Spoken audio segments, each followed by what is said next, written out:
আজকের গল্প সুখের বৃষ্টি। লেখিকা ঝর্ণা ইসলাম। কাবিন করে বিয়ের পরে একদিনও সংসার করা হলো না। না জামাই নামক মানুষটাকে সামনাসামনি দেখার সৌভাগ্য হলো। সংসার নামক বেড়াজালে জড়ানোর আগেই ডিভোর্স নামের অভিশপ্ত তকমা লেগে গেল মাহার গায়ে। সমাজের মানুষ এখন কেমন দৃষ্টিতে তাকায় মাহার দিকে, যার চরিত্রের দিকে কেউ কোনোদিনও আঙুল তুলে কথা বলারও সুযোগ পায়নি। আজ তাকে নানান ধরনের বিষাক্ত বান গিলে খেতে হয়। বাইরের মানুষ হলেও সহ্য করা যেত, মাহা সবকিছু সহ্য করে নিত।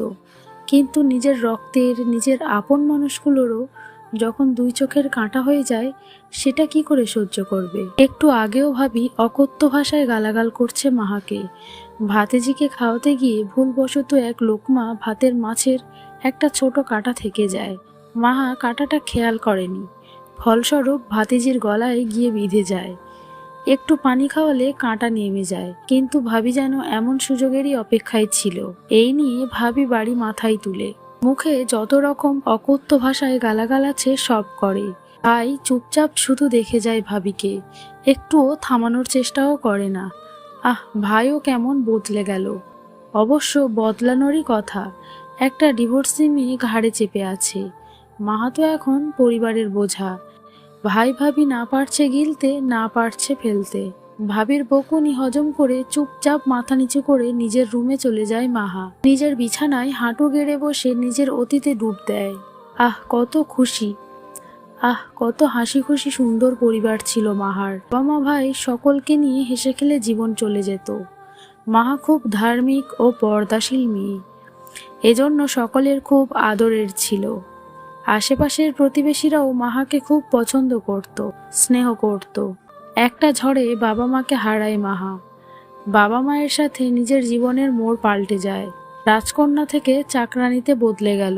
মাহা এই বাড়িতে থাকুক তার ভাবির মা বাবা পছন্দ করে না, তাদের মেয়ে একা সংসার করবে, তাই তারা মাহাকে তাড়ানোর ব্যবস্থা করে। নানাভাবে মাহার ভাইকে বোঝায় যেন তাড়াতাড়ি বিয়ে দিয়ে দেয়। মাহার ভাই প্রথমে রাজি না হলেও পরবর্তীতে তাদের কথার জালে জড়িয়ে যায়। মাহার জন্য পাত্র দেখা শুরু হয়। ছোট্ট মাহা কি করবে কিছুই বুঝতে পারে না, মাত্র ক্লাস 9-এ পড়ে। ভাইয়ের উপর দিয়ে কখনো যেতেও পারবে না, তাই ভাই যা করবে তাই মেনে নিবে ঠিক করে নেয়। বাকিটা আল্লাহর উপর ছেড়ে দেয়। কয়েকদিনের মধ্যেই মাহার ভাইয়ের শ্বশুর শাশুড়ি পাত্র নিয়ে হাজির হয়। পাত্র তাদের চেনা জানা পরম আত্মীয়। মাহাকে এক দেখায় পছন্দ হয় উনাদের। প্রথম দেখাতেই কাবিন করে রাখার তাড়া দেয়। কোনোভাবেই ওনারা দেরি করতে রাজি না। ওনারা কাবিন না করে মাহাদের বাড়ি থেকে কিছুতেই যাবে না। অথচ ছেলে বিদেশ, কেউ সামনাসামনি দেখেনি ছেলেকে। মাহার ভাইয়ের শ্বশুর শাশুড়ি বলেছে, ভালো তার মানে ভালো। কোনো কিছু বোঝার আগেই অজানা এক বন্ধনে জড়িয়ে যায় মাহা।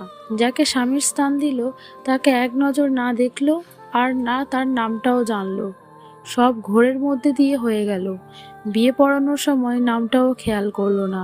বিয়ের পরে ছেলে মাহার সাথে একবারও যোগাযোগ করেনি। মাহাও তেমন মাথা ঘামায়নি। সহজ সরল মাহার ভাবনা একেবারে উঠিয়ে নেওয়ার পর লোকটাকে কাছ থেকে জানবে।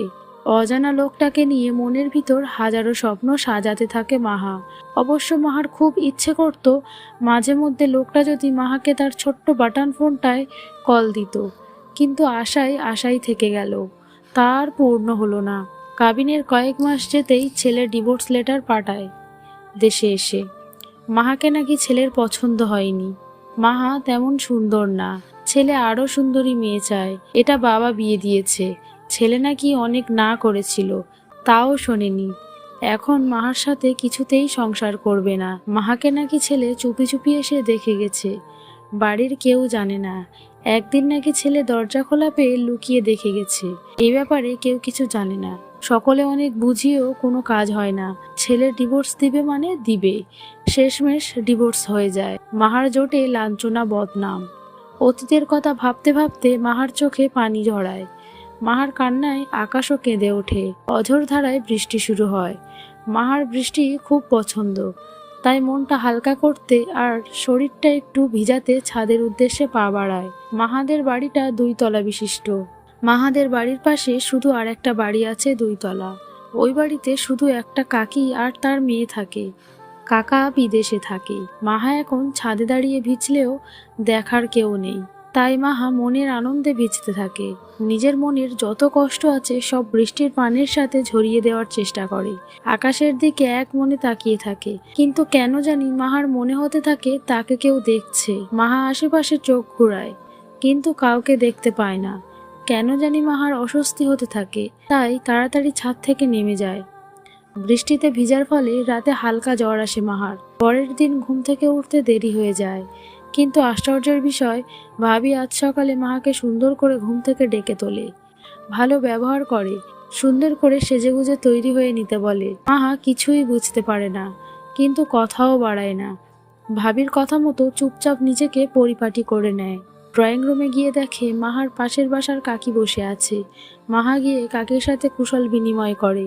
হুট করে কোথা থেকে একটা ছেলে এসে সামনের সোফায় বসে। মাহা খুব অপ্রস্তুত হয়ে যায়, উঠে চলে যেতে নেয়, কিন্তু কেউ যেতে দেয় না। সকলের কথা শুনে বুঝতে পারলো আবারও মাহাকে বিয়ের বাঁধনে বাঁধার প্রস্তুতি চলছে। এবার মাহা মুখ ফুটে বলে যে সে বিয়ে করবে না, এমন করে হুট করে। কিন্তু এবারও কেউ শুনে না। কাকির বোনের ছেলের সাথে আবারও মাহার বিয়ের বন্ধনে বেঁধে দেয়। রাত 8টার দিকে মাহা বারান্দায় বসে অঝোর ধারায় চোখের পানি ফেলছে। জীবন কেন তার সাথে এমন খেল খেলছে। বাইরে মুষলধারে বৃষ্টি হচ্ছে এখনো। মাহার শরীর ভিজে যাচ্ছে বৃষ্টির পানিতে, সেদিকে তার খেয়াল নেই। মাহার কান্নার মধ্যে হুট করে হাতে টান পড়ে। মাহা তাকিয়ে দেখে তার স্বামী নামক লোকটা। মাহা চেয়েও হাত ছাড়তে পারে না। লোকটা মাহাকে টেনে তুলে টানতে টানতে কোথাও নিয়ে যেতে থাকে। ছাদের মাঝখানে এনে দাঁড় করায় মাহাকে। দুজনই বৃষ্টিতে ভিজে একাকার। আজ এই বৃষ্টির পানির সাথে তোমার চোখের পানিকে বিদায় জানাও মাহা।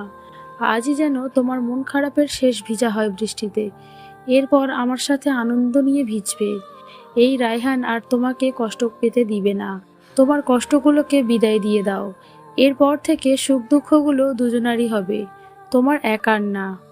লোকটার কথাগুলো শুনে মাহা এক দৃষ্টিতে লোকটার দিকে তাকিয়ে রয়। আর কেন যেন মনে হচ্ছে তার জীবনে সুখ আসতে চলেছে। কেন যেন হুট করেই মাহার সুখ সুখ লাগছে। মনটা খুব হালকা লাগছে। মনে হচ্ছে সে সুখের বৃষ্টিতে ভিজছে বহুদিন পর। আমার কণ্ঠে গল্পটি যদি আপনাদের ভালো লেগে থাকে, তাহলে আমার চ্যানেলটিকে সাবস্ক্রাইব করে পাশে থাকবেন।